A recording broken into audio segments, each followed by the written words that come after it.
And now I'm wondering what you'd have to do to get woven into Hades' underwear. Oh, some questions better left unanswered. I think so.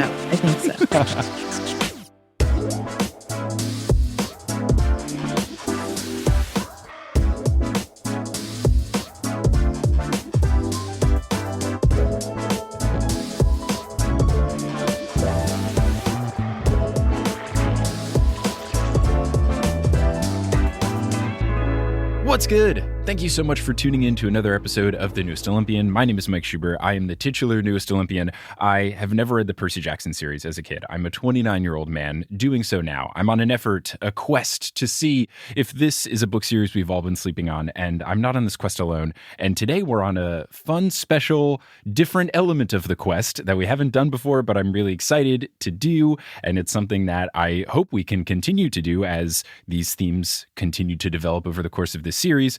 But today I am joined by the Director of Thought Leadership and Expertise at Understood. It's Amanda Morin to talk to us about ADHD, dyslexia, all of those things and how they are represented in The Lightning Thief. Amanda, how's it going? It's good. It's so good to be here. Thanks for inviting me. I'm excited to have this conversation. Thank you for being on the show. It was a lot easier for me to have you on. I always think it's funny when people thank me. It's like, oh, thanks so much for having me. It's like, no, you're the expert with the big pants and fancy titles. And I also don't know why I decided big pants means you're important.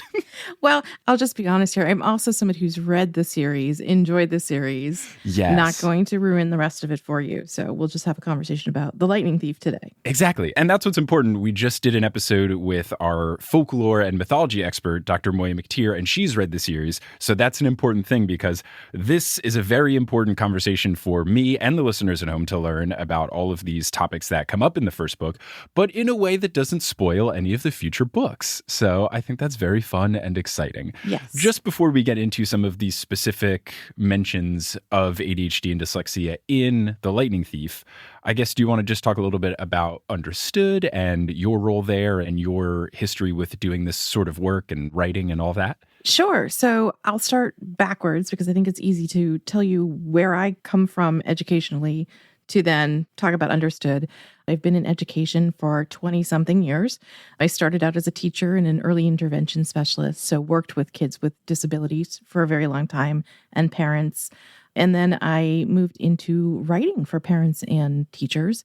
I'm actually the author of a number of books on education and empathy and adulting, which is an interesting term in itself. But, and then I moved into working with Understood. And Understood, I helped launch Understood in 2014. And at that time, it launched as a website, and it was a supportive website for families of children who learn and think differently. And that includes things like dyslexia and ADHD. And what we were doing is providing knowledge and support and expert vetted advice for free. That's the really cool thing about it. We've now developed into a community. We have a number of different kinds of supports. We have an app. We have podcasts. I host one of them. I host the In It podcast for families who are really in it with me, right? And we're helping the 70 million people like myself who have learning and thinking differences. There's like 1 in 5 of us out there. In my house, it's 5 in 5. So I'm making up for somebody else's household. What we're doing is we're trying to really break down some of this stigma, right? There's stigma associated with having things like dyslexia and ADHD. And we want everyone to have the tools they need to really thrive. And it's a really fun job. It's a fun job. It sounds like a very important job as well, because I think what you said is true. There are a lot of stigmas around these differences that there don't need to be. And especially in a time where I grew up. So I was born in 92. I'm just about to become 30. And I feel like when I was a kid in K through 8 school, it was such this negative thing for no good reason. But there were a couple kids in our class who would leave in certain classes, certain days of the week to go with a teacher who specialized in learning differences.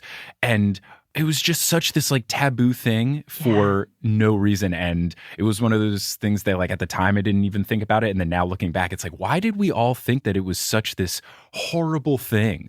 And I'm glad that it seems like the narrative around that is changing. And I'm glad that Rick Riordan put this into this book. And it seems like for the most part is done in a good way that people appreciate.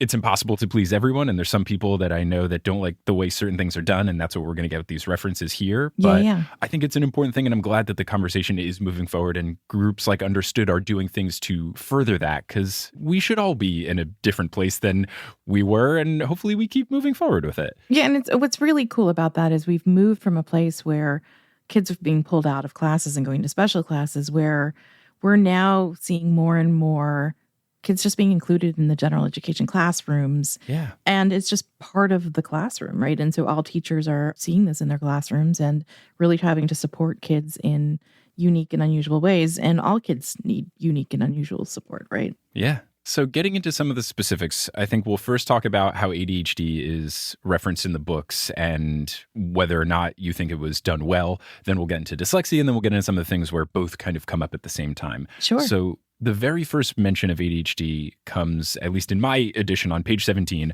where Percy thinks that he saw Mrs. Dodds teleport when he loses track of her when she is basically about to fight him off in the museum. And the quote that he says is, "I have moments like this a lot when my brain falls asleep or something, and the next thing I know, I've missed something, as if a puzzle piece fell out of the universe and left me staring at the blank place behind it. The school counselor told me that this was part of the ADHD, my brain misinterpreting things."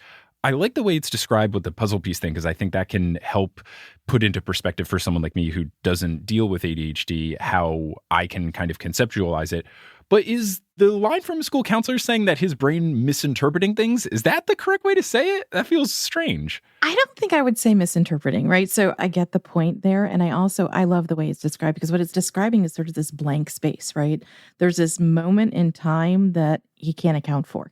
And I think that's really well described.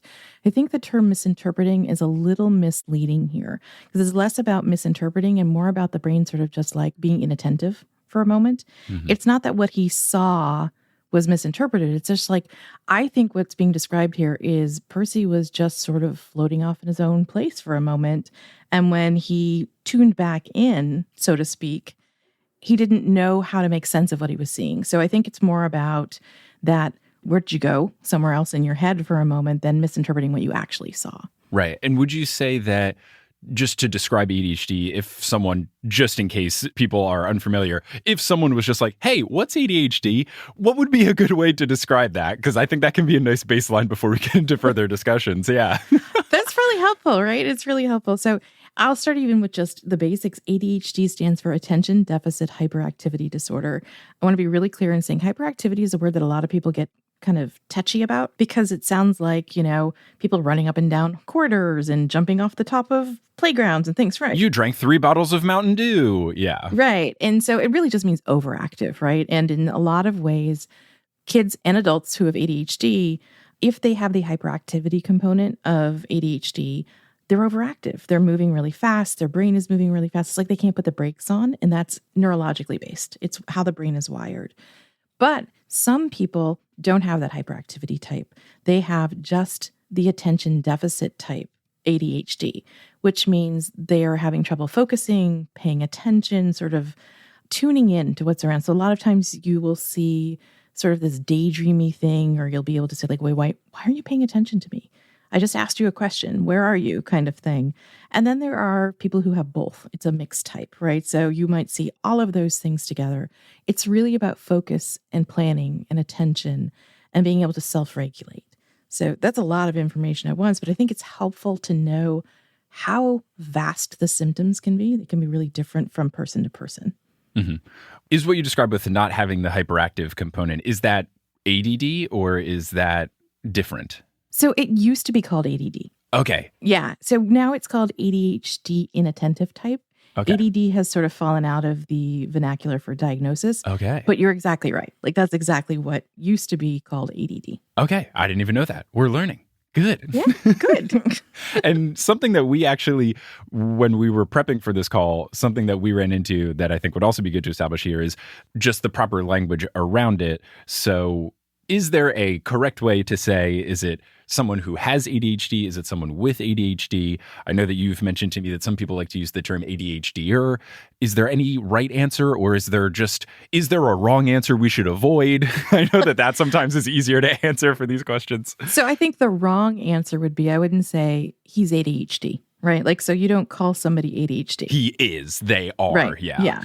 You may live with ADHD. You may know but somebody who has ADHD. You may yourself have ADHD and be like, I'm an ADHDer, and that's part of who I am. But I wouldn't say, you know what, he's so ADHD. We wouldn't talk about it that way. Yeah, because that gets into the gross thing when people say, oh, I'm just so OCD. It's like, or when people say, oh, that was an OCD moment. Like, you don't get to have a moment. No, well, I mean, like, if you have the condition, I guess you get to have the moment, but you don't get to like sort of pick and choose your moments, right? Yeah. I am unaffected by this, except for that one time I liked when my Post-it notes were in rainbow order. I know, right? But I mean, who doesn't like that? It's just very pleasing. So going back into the references of ADHD in the books, the next one explicitly about ADHD is on page 157. This is before Percy intentionally crashes a bus into the Lincoln Tunnel. And the quote that he says here is, "What I did next was so impulsive and dangerous, I should have been named ADHD Poster Child of the Year." I'm glad you laughed at this. You're chuckling at this because this was, I think, a big whiff on my end. When I read this, I misinterpreted this as Percy being overly critical of ADHD. Would I say condition? Is that the right thing to say as opposed to disorder? I think I would stick with condition. Disorder sort of means there's something internally wrong with you, right? Mm. And when we talk about ADHD, I wouldn't say there's something wrong with you. Your brain's wired just a little bit differently, right? You're just who you are. So I like the word condition better than disorder, to be honest. Got it. Yeah, it feels better. Yeah. So I thought that this was Percy being overly harsh about his condition, but almost 100% every person with ADHD who reached out to me said, no, that was really funny. Don't worry about it. So is this something you think was totally fine? It is. It's just like a self-deprecating way of acknowledging it, right? And I think it's funny because in my house, I have a son who has ADHD and a husband who has ADHD. And my instinct was like, oh, that's just really funny. He's just like acknowledging who he is. Mm-hmm. And then I took it to my son and my husband because I was like, wait a minute, maybe I need to ask them. Mm-hmm. And they both laughed so hard they almost fell over. They like really, really appreciated it. It's just a way of saying, this is who I am, you know? And today I was like, really who I am. Yeah. And I thought that was really cool. Yeah, I think it's good. And I like the embracing of it because maybe this is just my unconscious bias, but maybe I bumped up against this phrasing because internally I've been conditioned to think ADHD is not a thing to, you know, I don't know if be proud of is the right term, but at least like it was such this thing where it's like, oh, this person has ADHD that maybe I thought that it's negative. But no, there should be no negative connotation with it. It's just something that makes you different, not bad. It just is, right? And I think sometimes maybe you bumped up against that feeling because you were worried for Percy. I think that's it. I got a little bit into the get offended on someone else's behalf territory, which is super gross. It happens. We do that. And, you know, I think the good thing about doing that is it means you're aware that there are times where you should be offended on other people's behalf. And I think that that's important. I think asking about the difference between disorder and condition says, I'm really paying attention to this and I want to make sure I'm not offending or being offensive or having offense on somebody's behalf. So I actually think it's a way of you refocusing how you look at ADHD and learning in the moment. Yeah, I've learned so much just over doing this one book so far on the show. Yeah. I'm very excited to continue to learn, as I'm sure that Percy's not going to stop talking about it in books 2 through 5. So I'm excited to continue. Get the perfect guest, locking it down. Love it. So the next mention is on page 288. This is when he is confronting Hades in the underworld. And this is another one that seemed very fun, and it seemed true to the condition. And the feedback I got from listeners was that this was the case. This is the quote: Hades raised an eyebrow. When he sat forward in his throne, shadowy faces appeared in the folds of his black robes, faces of torment, as if the garment were stitched of trapped souls from the fields of punishment trying to get out. The ADHD part of me wondered, off task, whether the rest of his clothes were made the same way. What horrible things would you have to do in your life to get woven into Hades's underwear?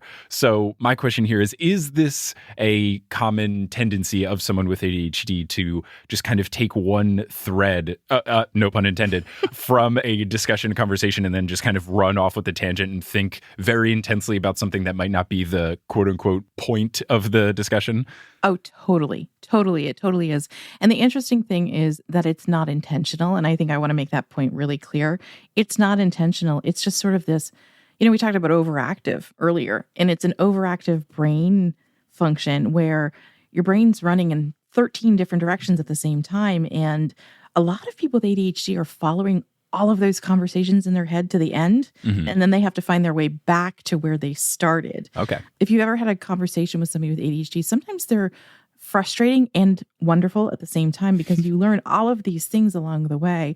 My husband and I have gotten to a point where either he can tell me the story and stop at all of the places that his brain stops, or I'll say, okay, tell me the end and then tell me all the things in between, right? So that happens fairly often. And now I'm wondering what you'd have to do to get woven into Hades' underwear. Oh, some questions better left unanswered. I think so. So the next reference, this is on page 305. This is when he is fighting off Ares, and this is where his senses feel the most superpower-esque. Percy says, my senses were working overtime. I now understood what Annabeth had said about ADHD keeping you alive in battle. I was wide awake, noticing every little detail. I could see where Ares was tensing. I could tell which way he would strike. At the same time, I was aware of Annabeth and Grover 30 feet to my left. I saw a second cop car pulling up, siren wailing, spectators. People who had been wandering the streets because of the earthquake were starting to gather. Among the crowd, I thought I saw a few who were walking with the strange trotting gait of disguised satyrs. There were shimmering forms of spirits, too, as if the dead had risen from Hades to watch the battle. I heard the flap of leathery wings circling somewhere above. So he is keened into many things all at one time. This, again, is something that some folks have let me know that every now and then you just feel like a superhero where it's just your brain is firing on all cylinders in a great way. Is this something that happens as well? It definitely is. And I think some of what you're describing is called hyperfocus. Okay. I don't know if you've heard that from listeners or not. A lot of people with ADHD have this tendency to be able to hyperfocus when they're really interested in something. Their brain locks in on it, right? And it's just, you are right there in the moment and it is what you are doing. The flip side of that is it's really hard to switch gears from that. Just as much as your brain sometimes doesn't slow down, it also doesn't switch gears quickly when you have ADHD. But hyperfocus, a lot of people think of it as a superpower. They really feel like if it's productive, that's the key there, right? If it's productive, and here it's productive because it's going to protect Percy, right? It's going to protect him to be honed in on it. Now, if he were hyper-focused on, say, one of the cars in that, or if he was hyper-focused on one of the people and not everything else around him, it might not be such a superpower. It may not protect him as much. So it's really interesting. And I think that we see hyper-focus a lot in kids and sometimes get annoyed by it because it's like, can you stop playing with those Legos for just 1 second to come eat dinner? But when that transfers into like a work environment or something like that, it can be really helpful. Right. But I guess the struggle with it is that you don't necessarily get to pick when that hyperfocus is productive and when that hyperfocus is not as productive. I think you don't get to pick at first, right? And I think that the point is you can start using your powers for good, I think is probably a way of putting that, right? Okay. You can, as you get more aware and familiar with your own brain, you can start recognizing when you're starting to hyperfocus.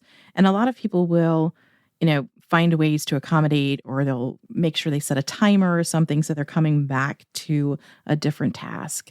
So you can't always choose, but you can recognize it and you can start working with that. Okay, cool. That's really nice.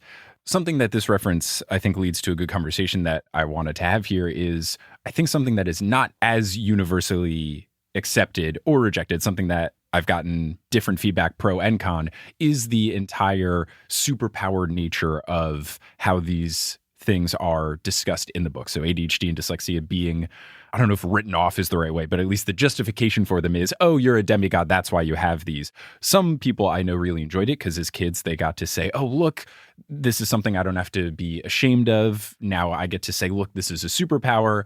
And I know some other people are more frustrated because they go, well, no, it's not a superpower. ADHD and /or dyslexia makes my life really challenging at times. I don't get to be all thumbs up unicorns and rainbows about it.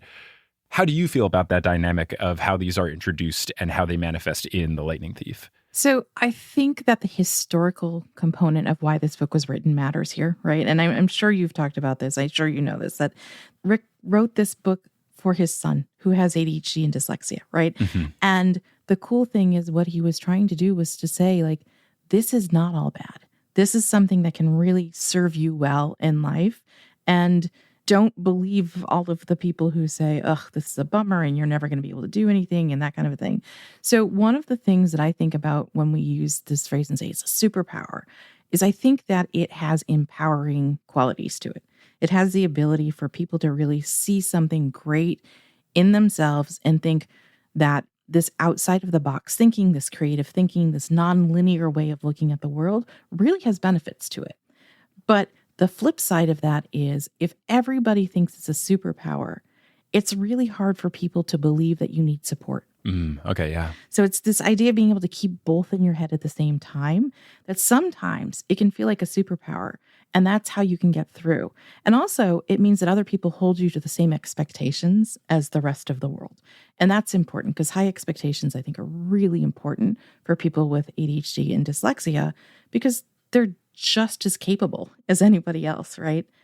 But the other part of it is to remember that sometimes you need some help and sometimes you need a little support and some accommodating to really make it through situations that the rest of us find easy. And so keeping them both in your mind, I think, is a helpful way to do it. Not easy to do, though, right? Like although if you have ADHD, keeping both in your mind is a little easier probably than it is for others.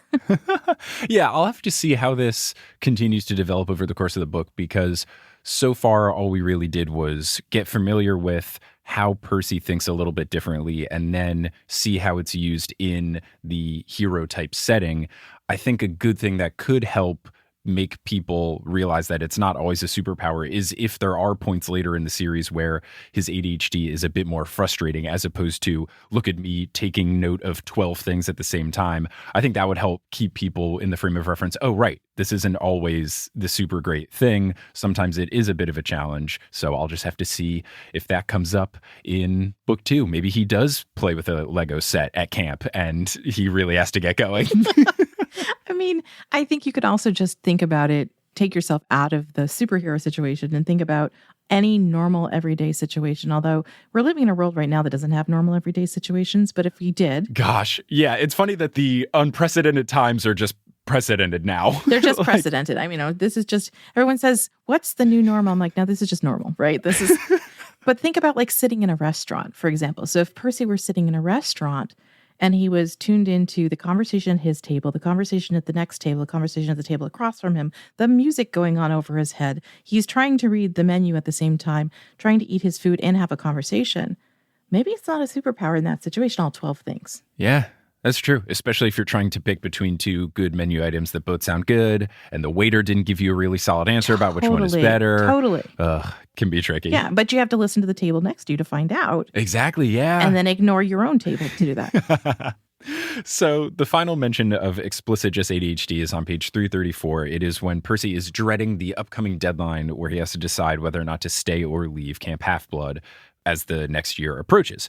So this is what Percy says, quote, "That's another thing about ADHD. Deadlines just aren't real to me until I'm staring one in the face. Summer was over and I still hadn't answered my mother or the camp about whether I'd be staying. Now I only had a few hours to decide." So my question from this is, does this make deadlines helpful for folks with ADHD, or does it make them more detrimental because it's not going to change anything until the deadline is staring you right in the face? Boy, I feel like I'm saying this a lot, both, right? So okay, yeah. And that's totally fine. Honestly, I think it's refreshing to hear you say that because I think from a lot of the feedback that I've gotten, the two big takeaways is ADHD is different for everyone, and also everyone feels differently about how it's represented in the books. So it is nice to hear the ADHD experts say, there's no one answer here.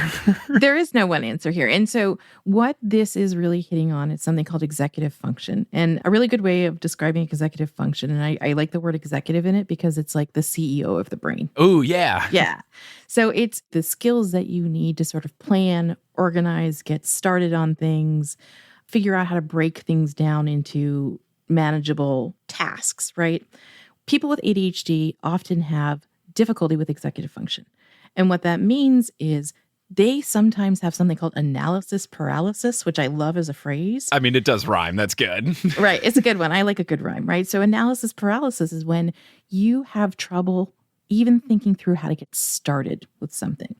And so sometimes what you see is a lot of procrastination because it's like, I don't know how to even start this task or even start thinking about this task.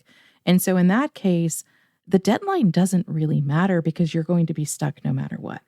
Now, with some good support and some good skills, you can teach somebody how to break it down and be like, okay, by this date, you need to make a decision about whether you're going to stay at camp, which means in the first week, you have to think about all the great things about camp. And then you have to think about all the things you don't like about camp. And then you have to compare them. So you give people like those like mini deadlines along the way, and it makes it a lot easier.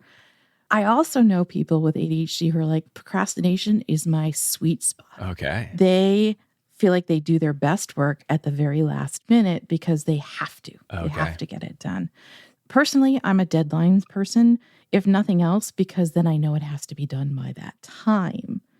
So I think it's less about the deadline. It's more about the getting there. How do you get started to make a decision? Okay, cool. I think what's nice about getting a broader and more in-depth understanding of ADHD is that even if you're not affected by it, I'm not affected with ADHD, but these are still things that I can comprehend. Like, I love to procrastinate, and I also struggle with deadlines sometimes being helpful or hurtful. So I think it's nice that these are all things that I can understand. So if I'm trying to think about what it is like for someone who has ADHD to go through it, I can sympathize just in that. Like, I have felt these sort of feelings before, maybe just not as frequently as them. Yeah. And to go back to like rhyming, right? It's the consistency and persistence of things, right? We all have trouble with planning and organization. We all have trouble with procrastination once in a while.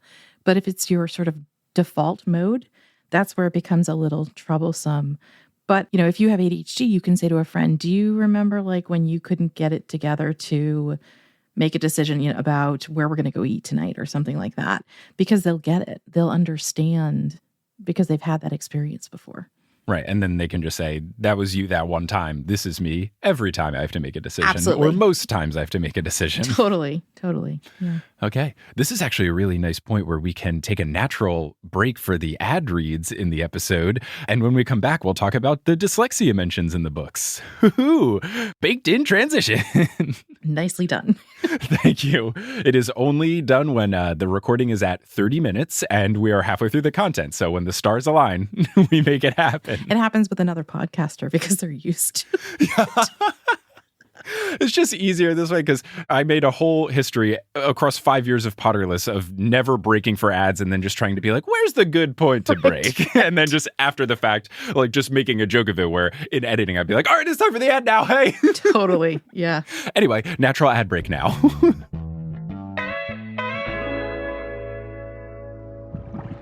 Hello and welcome to this episode's Lightning Brief. I'm very excited that you all are listening. I'm very excited that you are listening to these interstitial episodes, and I hope that you're very excited to get into The Sea of Monsters. If you've already read this book, or you're reading ahead, or you are reading along with the podcast, no matter what approach you're taking, if you want some more friends to share your feelings with, we've got a couple different communities here with The Newest Olympian that you could be a part of. First up, we've got the patron-exclusive Discord, so if you join the Patreon at any tier, you get access to the Discord, and there are channels for reading along with the podcast. There's channels for just the book that we're currently on. There's channels for I've already read all of the Rick Riordan universe material and I just want to talk about future stuff or anything else. You can talk about it there. There's also other fun channels that aren't just about books, like where we share pictures of pets, or channels where we talk about video games. You know the one I'm going to talk about in there. Whole bunch of fun stuff at the Discord. But if being a patron is something that you're not interested in, yet you're still looking for a group of friends to talk about stuff with, we've got Facebook groups. If you go to facebook.com/newest Olympian, we have two groups. One is along with the podcast and is spoiler free.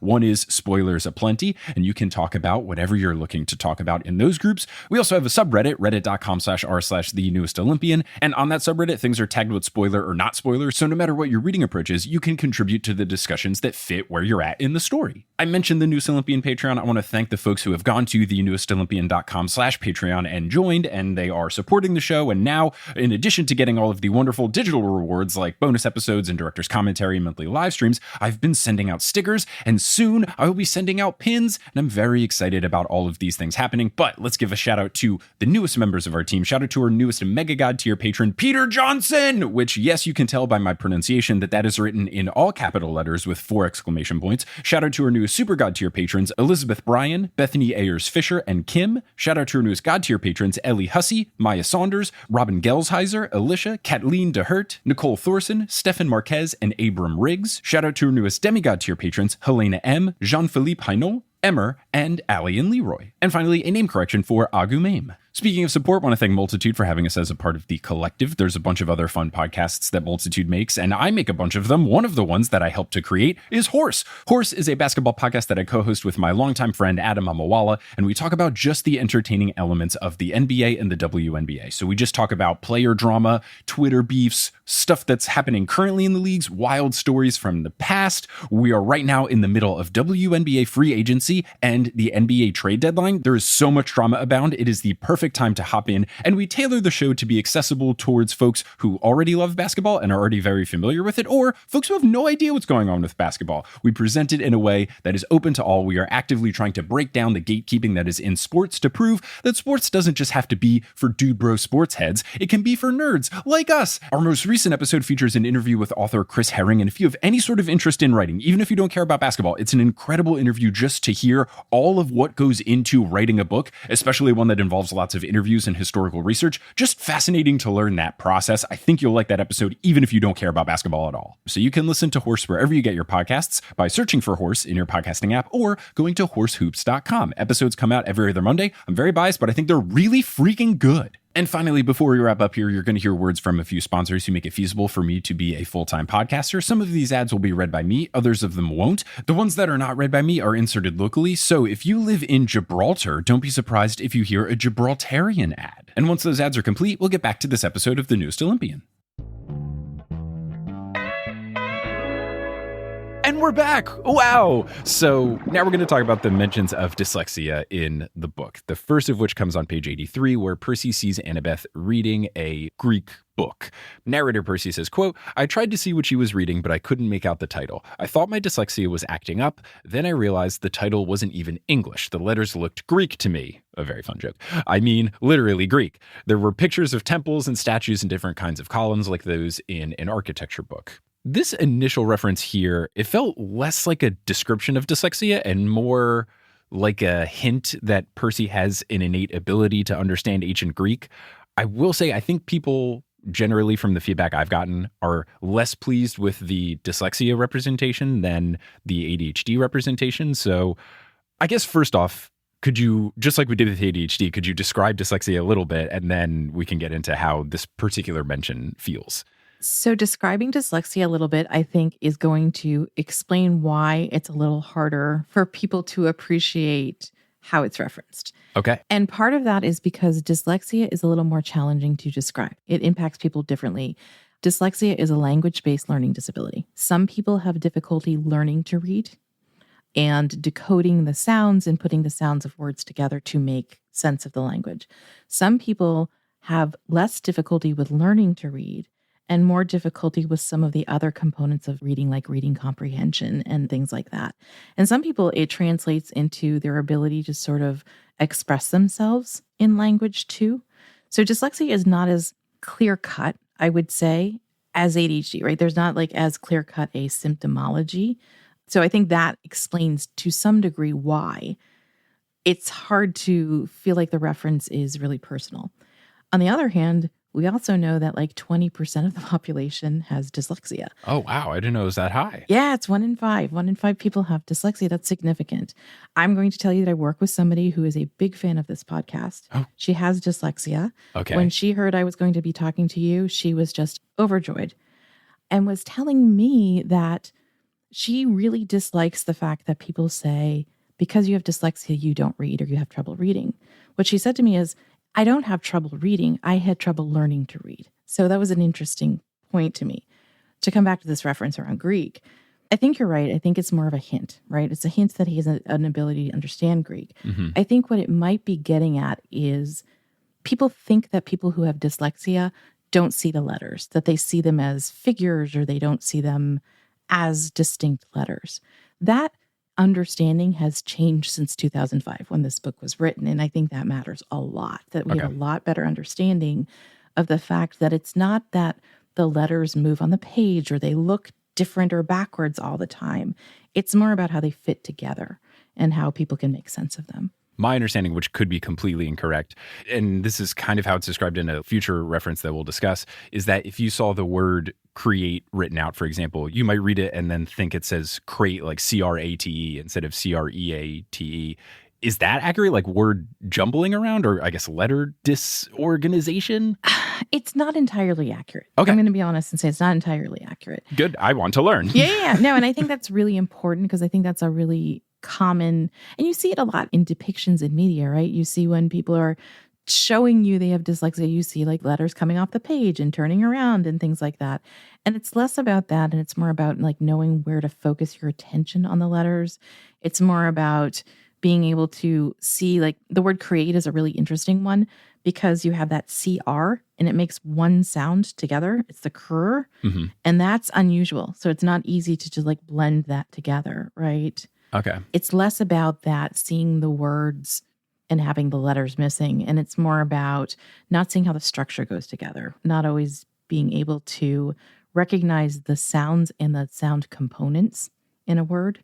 Okay. That makes more sense. So it's more of just like having a bit of a difficulty of how the letters, I guess, work together to make the word, and it taking maybe a little bit more time to piece it all together and put it together. Yeah. And I think I don't want to discount the fact that for some people, it is about like recognizing the letter. I don't want to discount that. Okay. It's really interesting. If you think of the word bed, for example, like, you know, I'm like drawing that out in the air in the B, in the E, in the D.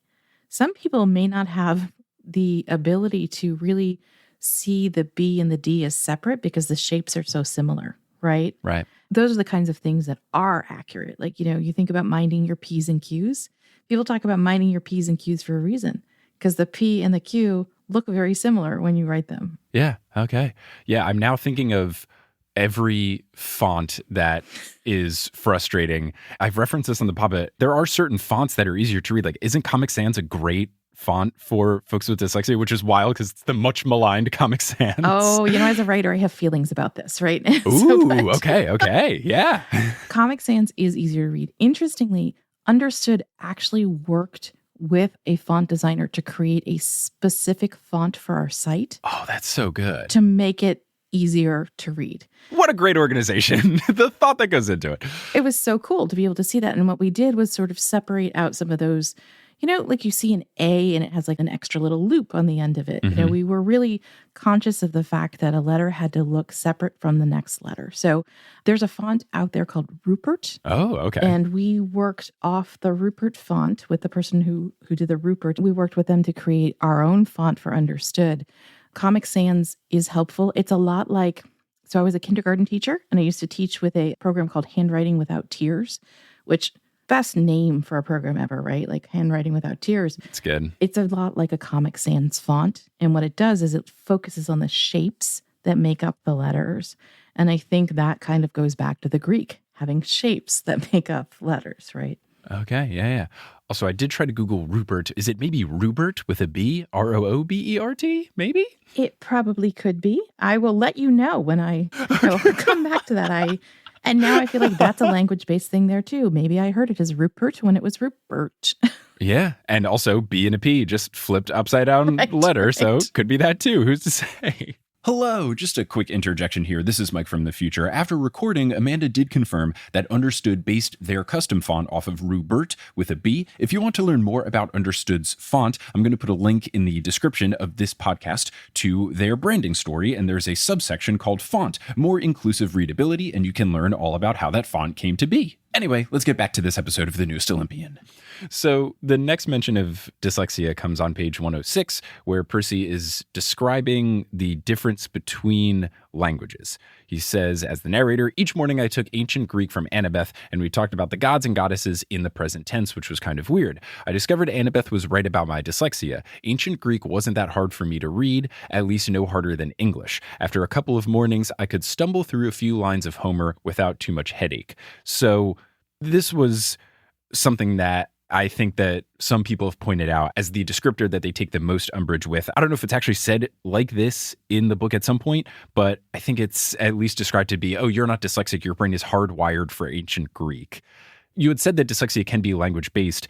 Is that something where someone would have dyslexia with one language but not the other? Or is this, again, just like maybe trying too hard to find a way to turn dyslexia into a demigod superpower, and it's maybe not the best way to have it in the book? If you have dyslexia, you're going to have dyslexia, period. So it's about the way your brain is wired to process that language. What I think that this is getting at is that visual processing is a little bit different, right? So Greek is a very visual-based language.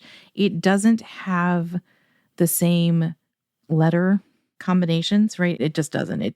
It's all Greek to me, actually, so to speak. And I think what this may be getting at is that the visual representation is easier for Percy to make sense of than it is the combinations of letters together. Okay. It tries a little hard. All right. The next one is on page 164. They are trying to read a neon sign. Narrator Percy says, the neon sign above the gate was impossible for me to read because if there's anything worse for my dyslexia than regular English, it's red cursive neon English. To me, it looked like ATNYU, MESGDERAN, GOMEN, MEPROUIM. And then Percy says, what the heck does that say? Annabeth says, I don't know. And then narrator Percy says, she loved reading so much I'd forgotten that she was dyslexic too. Grover translated Auntie M's Garden Gnome Emporium. The feedback that I've gotten was that this could be a solid representation of the effects. So my questions are, 1, is this accurate? And then 2, is cursive harder? And then 3, are certain things beyond cursive harder, like it being on a neon sign? I'm going to start with the neon sign. I think it's really hard to read a neon sign no matter what, whether you have dyslexia or not. Okay, I agree. I specifically, and I'm colorblind, so maybe this is just me, but blue neon, I can't do it, man. I can't see anything. I think I just get like blinded by the neon and like literally like my eyes get dazzled and I can't go beyond that. So that may just be a me thing, and I am neurodivergent myself, so it may be a sensory thing on my part. There's a lot of interesting debate around cursive and dyslexia, to be honest. Okay. It's definitely harder sometimes to read cursive because the letters flow into each other, right? Sure. And if you're not a perfect cursive writer, if you don't write cursive perfectly, like a calligraphist? Sure, calligraphist. Yeah. Yeah. Don't worry, calligraphy Twitter will correct me if it's wrong. Yes. Oh, goodness. Somebody who does really great writing for a living, right? There we go. Yes. Then sometimes like an A will look like an O, or it will not flow into the next letter correctly. So it can be very difficult to make out what letter it is. We also don't teach cursive as much as we used to, so it's even harder for people to read it. Yeah. But some people, there are some studies that say it becomes easier for people with dyslexia to read cursive because they are focusing on the shapes of those letters and making sense of it. I think what's happening here is, have you ever been on a highway and you see a sign and you can't read it yet, but by the shapes of the letters, you can kind of make out what it's saying? Yeah, like you can kind of tell based on either how long the letter is or how short it is, oh, this is an exit for a highway. If it's short, because it probably says I-95 or something, as opposed to if it's longer, oh, that's a street. Right. And I think what we're hearing in this description is a representation of that what Percy's seeing is the shapes of the letters and how they come together. And in cursive and in neon, can't separate out where one word ends and the next one begins. And that feels like a very accurate representation of what dyslexia can be like for some people. Okay. I guess the least accurate element of this maybe is similar to what I referenced earlier, where each of the words as it's written out is just the word, and then you hit shuffle on them because it's perfectly separated, where instead of Auntie M's, it's Atneu Mez. So maybe it doesn't always break down that way, that precisely, where I can tell that this is 5 letters and that's 3 letters. It sounds like from what you're describing, sometimes it can be harder to tell where one word ends and the next one begins. Yes. And I think with a cursive sign in particular, that's really common because everything's connecting. Right. Yeah, that totally makes sense. Another one on page 226, this is again about difficulty with reading, and actually the opposite. This is where something is described as being easier to read. It's when he sees white text on a black background. The 18-wheeler had a sign on the back, which I could read only because it was reverse printed white on black, a good combination for dyslexia, Kindness International, Humane Zoo Transport, warning live wild animals. Some people did reach out to me because I asked on the podcast, is this easier? So that's my question. Is this something that it has been proven, or at least people have found that it's easier? And if so, is night mode a revelation for folks everywhere? It's a really common thing for people to be able to. So my husband, who I said was ADHD, also has a language-based learning disability. His phone is always in night mode because he can read it better in night mode. Okay. So one of the things that has been studied, this is where you get the nerdiest director of thought leadership and expertise of Understood. Oh, let's go. One of the things that has been studied is using colored overlays for reading for people who have dyslexia. So if you think about like cellophane, right? Like if you put colored overlays, there hasn't been a whole lot of high quality evidence saying that it supports reading. But what it does do is it provides contrast to aid attention. Okay. That contrast aids your attention to the letters and helps you process that information better. So I totally can see why this makes sense to people. You know, there's a very distinct contrast. You're not trying to see all of the other things in the background. The letters are clear. And it would make more sense for the white on black because the part that you're trying to read is the part that pops more. It's the brighter part as opposed to, because I guess it would still be contrast to have black on white, but the brighter thing is everything else. So if you have the reverse, it's the letters stand out more. Right. So the brighter is aiding attention, right? It's saying like, this is what you need to pay attention to, and it makes it easier. Okay, cool. And a word you said earlier that I want to know for myself, but also I think it would be helpful to have in this episode. When someone says they're neurodivergent, what exactly does that entail? Because it's one of those things where context clues, I get it, but if I was on Jeopardy and I had to explain, or I guess it wouldn't be Jeopardy, but if I was on a show where I had to give a long answer about what it was, I would stumble and bumble all the way through it. No, that's totally fine. Now I'm trying to think of what that answer would be on Jeopardy because it'd have to be a question, right? Right, yeah. So the answer in non-Jeopardy terms would be a neurodivergent thinker describes somebody whose brain is wired a little bit differently, right? So we think about things like dyslexia, ADHD, autism, and that's neurodiversity. It means your brain is wired a little bit differently. Neurodiversity is a concept that says it's not wrong. It's just different, that there's just variation in how your brain is processing information. And that's what kind of makes you who you are. What's really neat is that dyslexia and ADHD are starting to be seen as part of the neurodiversity movement.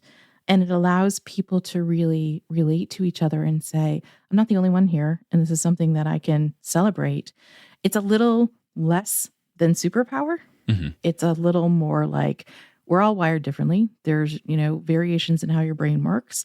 And neurodiversity can explain that. I think what it does is it makes it feel more like this is just a thing I have. This is just a part of me, as opposed to, oh, this is this burden I bear. This is this thing that weighs me down. It's just more of I do things a little bit differently. Here's a way to describe that. So it feels nicer. Yeah. And actually, if you want to learn more about this, I'm gonna say out loud, my podcast, in it, we did an entire episode on what is neurodiversity. Okay. Because we wanted to know more too. So we can definitely dive into that there if you want to hear that. I would love to, and I will download it for my walk home from the studio today. There we go. So now we're going to get into just a couple of mentions where both ADHD and dyslexia were said together. The earliest of this is on page 14. It is the introduction to Percy's conditions. And we've already talked about conditions being the right word, which can check my note that I had here, which was, is conditions the right word? So narrator Percy says, Mr. Brunner expected me to be as good as everybody else, despite the fact that I have dyslexia and attention deficit disorder, and I had never made above a C- in my life. And this is the first mention of it in the entire book. It feels nice because it's done very matter-of-factly, rather than Rick seem like he's saying, behold, inclusivity, I have done it. Like, it seems just very much, oh yeah, this is a thing. And I appreciated that. Is this something that's well done? Yes. Okay, cool. I mean, just 100% yes. I'm so impressed with it because in 2005, we started talking about this a little bit. In 2005, it wasn't as common. Inclusivity was not as common a term. Yeah. The idea of holding kids to the same high expectations as others has not been a commonly held belief, right? And now it's becoming more common. It's the basis of inclusion. That's what it is. And I love this. My guess would be this is because Rick was raising a child who he knew could do amazing things. And I love this. This is what hooked me into the books, I've got to tell you, because page 14 is where you start, right? And you go, okay, I can read this. This is great. Okay, good. I like that a lot. One question I did have, though, is he wrote it as attention deficit disorder. If he has ADHD, even if ADD was a term used back then, is there a reason why he didn't include hyperactive in there? It may not have been in the diagnosis at the time. Okay. I'm going to have to check my timeline on this, but I think for a long time, they were not using the hyperactivity in the diagnostic term. So he may have just known attention deficit disorder at that time. Okay. But you would still have the acronym as ADHD, even though the H isn't in, or at least the H word isn't in the... This feels very confusing. I'm very confused. I don't know. It may just be a Okay. thing. I think we'll just sail past it and be okay with it. Okay. And then if we are saying that condition is a better word than disorder, doesn't the last D in ADHD stand for disorder? That feels complicated if you are trying to get folks to use a particular term when technically the acronym has the term that is not as good in it.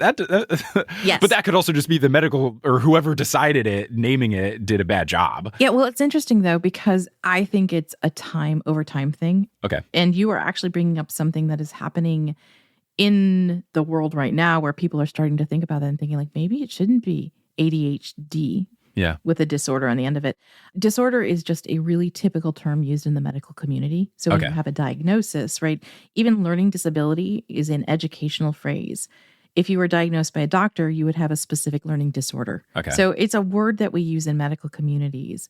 But you're right, it really kind of takes away from that power of saying like, I'm an ADHDer. Yeah. I guess my thought when you're describing it, it sounds like it's a word that makes sense medically, but when you think about disorder societally or colloquially, it feels worse than it is supposed to be. And I think that's just a thing that happens in language where a word can sound worse when you don't know the more authentic or fancier medical use of it kind of thing. Well, it sounds like there's something totally wrong with you, right? It sounds like you're disordered, and the fact of the matter is it's a medical term. And I would say there's nothing disordered about people who have ADHD.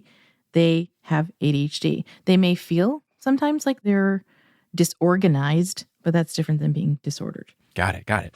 And then the last mention that we have here, this is again ADHD and dyslexia together. This is Annabeth explaining to Percy how they are demigod traits. So Annabeth says, quote, diagnosed with dyslexia, probably ADHD too. And then Percy says he tried to swallow his embarrassment. What does that have to do with anything? And then Annabeth says, taken together, it's almost a sure sign. The letters floated off the page when you read, right? That's because your mind is hardwired for ancient Greek. And the ADHD, you're impulsive, can't sit still in the classroom. That's your battlefield reflexes. In a real fight, they would keep you alive. As for the attention problems, that's because you see too much, Percy, not too little. Your senses are better than a regular mortal's. Of course, the teachers want you medicated. Most of them are monsters. They don't want you seeing them for what they are. So we've already talked a little bit about the superpower element of it, but this does bring up a question that I know is very difficult. And again, this is something that I got varied responses of. I think this really gets into the medication of it all. And it feels like that is very much where we were in 2005 is not where we are today. So can you talk a little bit about how at least the conversation around medication and ADHD and dyslexia has evolved over time? Sure. And I think it's not even just the conversation. So I would say in 2005, there were not as many types of medication as there are now. There were a lot of what you'll hear of as stimulant medications, and they didn't always match well with somebody when they would take them. They didn't feel quite like themselves and that kind of a thing. So in 2005, there wasn't a great number of medications to choose from. And so there was a lot of stigma around, like, we're just going to medicate kids. We're just going to medicate kids, right? To make them easier in the classroom or easier for them to pay attention. Yeah, easier to deal with, quote unquote. Yeah. And I think that's probably why this was approached that way then, right? Now, medication is so much more personalized in that there's no one size fits all approach. And if you or your parents or whomever choose to use medication, and you don't have to because it's a personal choice, which is really cool. In fact, this quote is so interesting to me because there's guidance from the Department of Education that says teachers literally cannot say a child has to be medicated. Okay. So that's really cool, right? Yeah. So that's changed, and that's really cool. But if you choose to have medication as part of the way that you manage your ADHD, there are dozens and dozens of stimulant and non-stimulant medications compared to what there were back in 2005. And you and whatever healthcare professional you're working with can try them, see how they work. People take what's called medication vacations sometimes. I'm all about the rhymes today. Medication vacation. It's good. You know, a medication vacation means sometimes people will take medication when they really need to be more focused and attentive at whatever they're doing. And then maybe on the weekend, they don't take it because they don't need to be feeling as structured, right? So there are more opportunities for you to find the right medication that's going to make you feel like yourself and also just able to pay attention and feel more structured. And also, they don't have to be all the same medication. So I think what's really different now is that there's a lot of choice. There's a lot of opportunity for you to try things out. And there's not this you have to take it all the time mentality that there used to be as well. Yeah, I have gotten so many wonderful emails, and they've all been very different, where some people said that they took one medication and then after a while they realized it wasn't right for them and they switched, or some people taking it and then deciding not, or like you're saying, some people taking it in certain situations, certain circumstances. As far as medication, I think that probably the most common one that at least I've heard of is Adderall. And I think that is, at least it's gotten beyond just that, where some people just like take it recreationally. And I'm sure that's a whole nother discussion that we don't have to get into. But I guess my general understanding, or at least maybe it's just that specific thing, is that if you were to take some medication, it could help you, instead of having so many different things going on, you're able just to like point your focus in one direction. I guess like, it sounds like that's not the only use, though, that it's different for everyone, and you just have to have a conversation and determine what works best, and they can all take different effects. Yes. So the interesting thing about an Adderall is not as commonly used as it used to be. Okay. In part because there are medications that are longer releasing too, and Adderall is kind of a quicker releasing medication. The interesting thing about how stimulants work for an ADHD brain, somebody whose brain is wired that way. So we talked about this inability to like really focus, and that's brain-based, right? It's about how the brain is working and the center that hones in. You know, I could go into the names of the pieces of the brain, but that's really too much information. But what happens with a stimulant is actually stimulating the component of the brain that needs to pay attention more, right?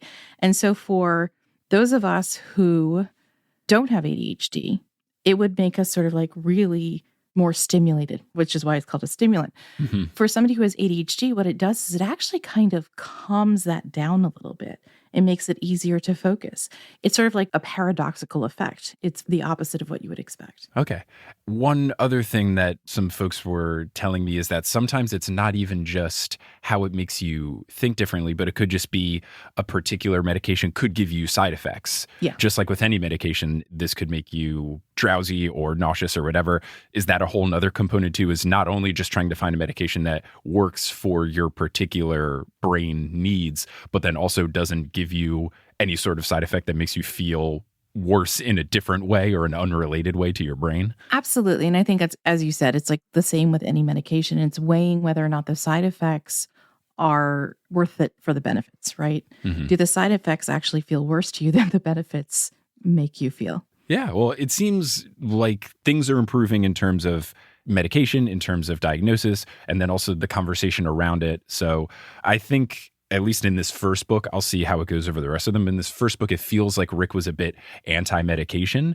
And I think from what you've described and from what folks have told me, it seems like this is just, back then it was more done as a one-size-fits-all approach, and it was kind of pushed a little heavy, like you were saying, just to kind of get this out of the way. I don't want to have to deal with this. Yeah. And I guess maybe if Rick were to rewrite them now, he wouldn't have to do this because things have improved. Right. And for some of us, we think of 2005 and we think, oh, that was just 5 years ago, but it's really 17 years ago. Yeah. That's all I'm going to say. It's not 5 years ago. It's 17 years, and a lot changes in 17 years. Yeah. That is quite a bit. Well, Amanda, this has been fantastic. I have learned a lot. I am certain that folks at home have learned a lot. And folks with ADHD dyslexia, maybe at least they have just been screaming yes at their headphones or their speakers. They feel seen. So thank you so much for taking the time. Absolutely. And if they don't feel seen, I want to know that too. Okay. Yeah.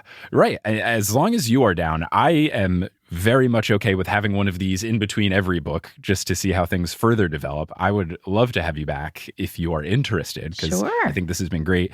And I am going to be taking all of the ad money that comes from this episode. I'm going to be donating it to Understood. If people want to learn more about Understood or you or anything in between, now's the time where people usually promote the podcasts they're working on. But feel free to promote you, the organization, let people know what's up, etc. Oh my goodness. So if you want to learn more about Understood, you can go to either understood.org or just you.org. So that's really easy. You as in the letter U. Yeah, you sent me that link and I was like, no way. Yeah, we got the letter. So you.org.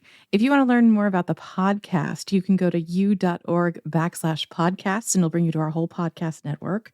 One of the really cool podcasts we have is called ADHD Aha. And it's like people describing their aha moment when they learned they had ADHD. So I think your listeners might really love that one too. That's cool. Yeah. If you want to learn more about me, I'm kind of easy to find. You can Google Amanda Morin. You can find me at amandamorin.com. I want to say I'm not on social media, but I am. So you can find me there too. But I mean, it's just, I would just definitely direct people to you.org because they can learn so much and just feel seen there. For sure. And would that also be a good place if someone is listening, whether they are any age and they think, maybe I have this situation going on? Is you.org a good place for, hey, some of these things sound like how my brain works? Completely. When you go to the homepage, it's actually going to ask you, are you there because you're a parent, an educator? Is it because you yourself feel like this may describe you? And we can direct you to information and resources that are going to be fit to your needs. Okay, fantastic. Well, Amanda, thank you so much for joining. Listeners, thank you for listening. And until we meet again, I'll pursue you later.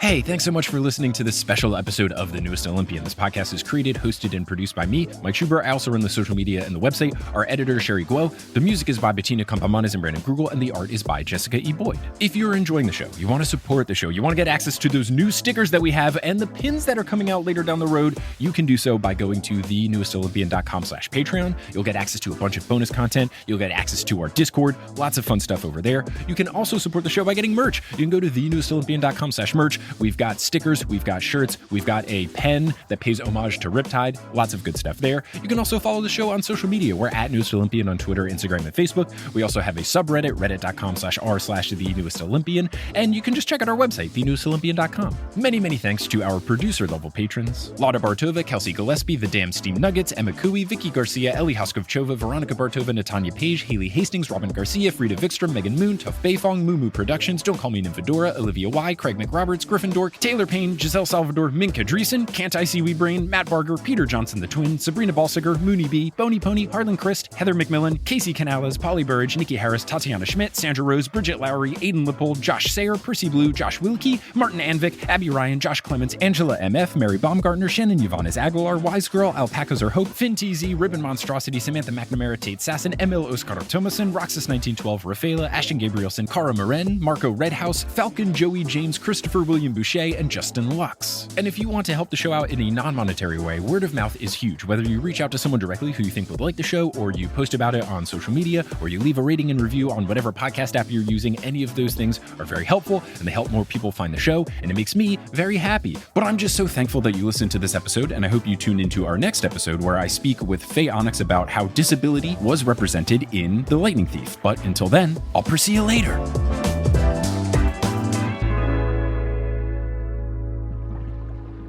Hey everyone, how's it going? It's ASMR Mike. It's February, Valentine's Day is approaching, and I wanted to use this opportunity to tell you what Kelly and I do for Valentine's Day, which I think is a better approach. So we don't celebrate Valentine's Day on Valentine's Day because usually restaurants are absolutely packed, things are overpriced, it's a mess. So what we do is Secret Valentine's Day. You have from February 14th of one year until February 13th of the following year to surprise your partner with a Valentine's Day. You can go out, you can stay in, you can just do gifts, you could just do something nice like cook them dinner. And we've done a couple different iterations of that over the past couple of years, and it's really fun. You get to surprise, you can pick a day that really fits the schedule, because sometimes Valentine's Day comes at an inconvenient time, and it's not a federal holiday, so you usually have to work. So we like to do this, and I would highly recommend you doing it as well. It is more fun. It's more personal. Surprises are more fun, and you don't have to deal with the hustle and bustle that comes with Valentine's Day. So that is my advice to you. I hope you enjoy it if you want to do this. And if you celebrate Valentine's Day on actual Valentine's Day, that's okay. You do you. I'm not going to yuck your yum. We just like to take a different approach. Anyway, thank you for listening.